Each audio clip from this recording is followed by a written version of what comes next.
কিসমত আলী না? এই কিসমত, এদিকে আয়।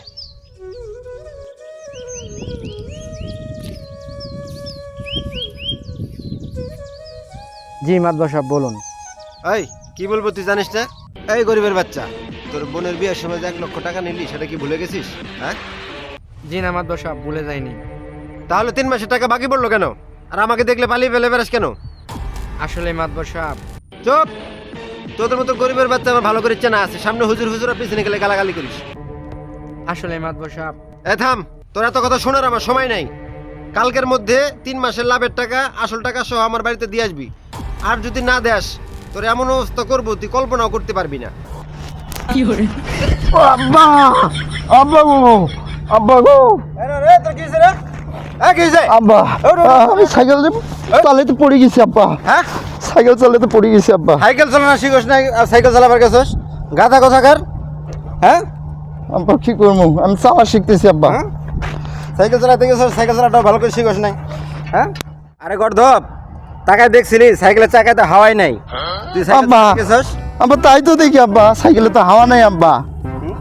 আব্বা তাহলে এক কাজ করি, কি করবি? মুখ দিয়ে হাওয়া দেয় আব্বা। এই গাধা কোথাকার, মুখ দিয়ে জীবনে সাইকেলের চাকায় হাওয়া দেওয়া যায়? হ্যাঁ আব্বা দেখেন আমি কেমনি দেয়, আমি দেখাইতেছি আপনারে।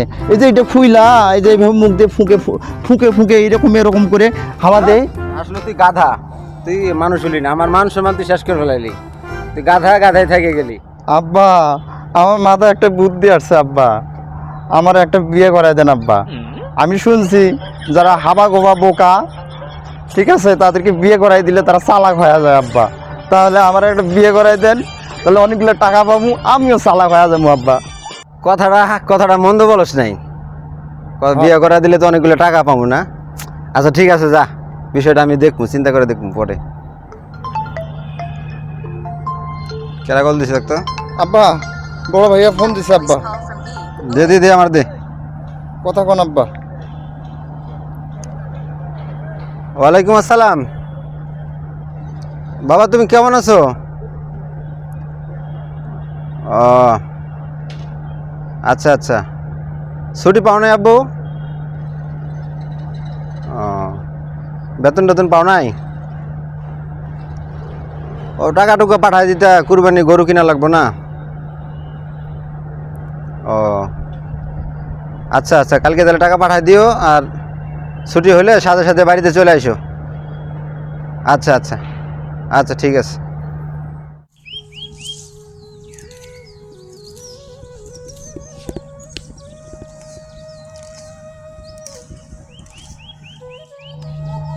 কে নয়ন? ওটা ইয়া না, কিসমত আলী না? আব্বা দেখি কিসমত আলী ভাই তো। ধরে নিয়ে ধরে নিয়ে আমো ধরে নিয়ে যা। আচ্ছা ঠিক আছে, ধরে লয়ে আমার কাছে লয়ে। এই কিসমত এদিকে এদিকে। কি হয়েছে ভাই? আব্বা ডাকে চল। এ ভাই কি চল। এ ভাই চলো চলো আর ভাই কি হয়েছে বলেন ভাই। চলো, আব্বা ডাকছে।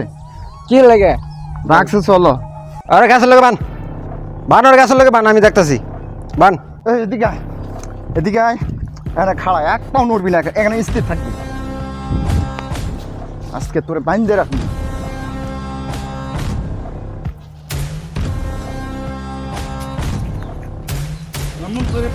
বান ওরে ভালো করে বান।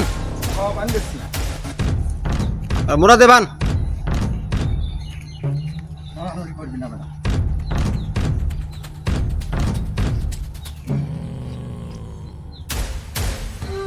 এই গরিবের বাচ্চা, তোর যে আজকে টাকা দেওয়ার কথা ছিল, টাকা কই? হ্যাঁ আসলে মাতবর সাহেব কি বলবো, আমার কাছে এই মুহূর্তে কোনো টাকা নেই মাতবর সাহেব। তোর মায়া কান্না দেখার আমার সময় নাই, বুঝছস? তোর কিডনি বিক্রি করে হলো তোর টাকা আমি আদায় করে ছাড়মু। দয়া করুন মাতবর সাহেব, আমি আপনার টাকা জোগাড় করেছিলাম মাতবর সাহেব, সেদিন তো আমাকে আপনি কিছুই বলতে দিলেন না। আসলে আমার বউ অসুস্থ হওয়ার জন্য আমি হাসপাতালে নিয়ে গেছিলাম, সিজার করতে গিয়ে সব টাকা শেষ হয়ে গেছে মাতবর সাহেব। আমাকে আর কিছুদিন সময় দিন মাতবর সাহেব, আমি আপনার টাকা সব টাকা পরিশোধ করে দেবো। আমি আপনাকে হাত জোর করে মাপতেছি মাদ্দর সাহেব, আমি আপনার টাকা সব পরিশোধ করে দেবো মাদ্দর সাহেব। তোরা তো কান্না করা লাগবে না, চুপ কর, একদম চুপ। দেখে রাখ, আমি আইতেছি, ওর রাত্রে ওর মেডিকেলে নিবো, নিয়ে ওর কিডনি বিক্রি করবো, ওর দেখে রাখ। আমি দেখে রাখতেছি আব্বা।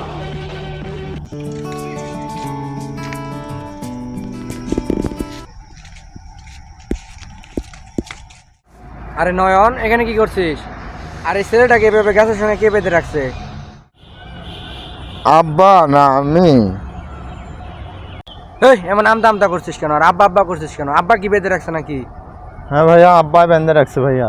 কি বলছিস এসব? আব্বা কেন এই লোকের এইভাবে বেঁধে রাখবো? ভাইয়া তুমি হয়তো জানো না, তুমি যে বেতনের টাকা আব্বার কাছে পাঠাও না, এই টাকাগুলা মানুষের কাছে সুদের উপরে লাগায় ভাইয়া।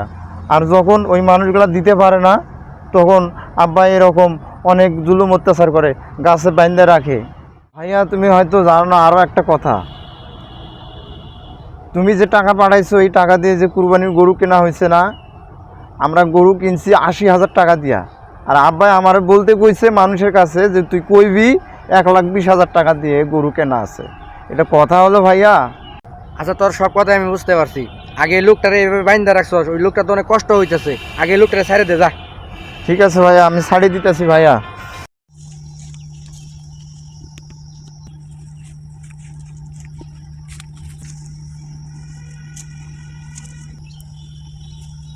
আচ্ছা ঠিক আছে, চল আগে বাড়িতে যাই, তারপর দেখা যায় কি করা যায়, চল।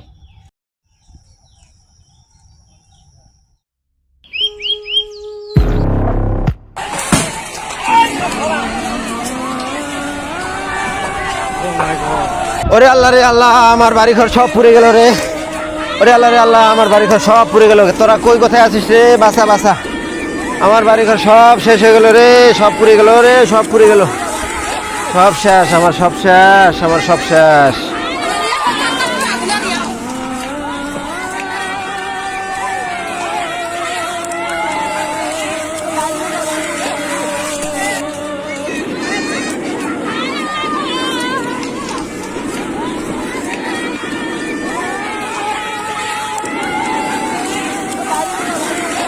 ওরে বাবা রে বাবা রে বাবা, বাসা বাসা, আমার সব শেষ হয়ে গেল বাবা, সব পুড়ে গেল আমার।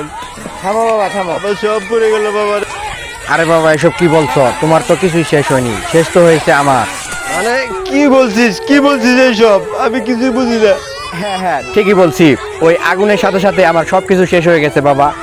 আগুন লাগে বাড়িঘর সব পুড়ে যাচ্ছে, আগুন লাগে সব শেষ হয়ে যাচ্ছে, আর তুই এসব কি বলছিস বাবা? আমি কিছুই বুঝতে পারতেছি না বাবা। আরে বাবা আগুন তো তোমার বাড়িতে লাগেনি, লেগেছে আমার মনে। এতদিন যাকে আমি সৎ আদর্শবান বাবা হিসেবে জেনে আসলাম, সে নাকি সুদখোর। কোনো মানুষ যদি সুদের টাকা দিতে দেরি করে, তাকে তার উপর গাছে বেঁধে অমানবিক জুলুম, অত্যাচার এবং মারধর করা হয়। শুধুমাত্র তাই নয়, কেউ টাকা যদি ফেরত না দেয়, তাকে তার শরীরের অঙ্গ প্রত্যঙ্গ সহ বিক্রি করে তার কাছ থেকে টাকা আদায় করা হয়। কারেন্টটা ধরালো কিভাবে? হয়ে গেল, সব শেষ হয়ে গেল আমার গো আব্বা, সব শেষ হয়ে গেল আব্বা।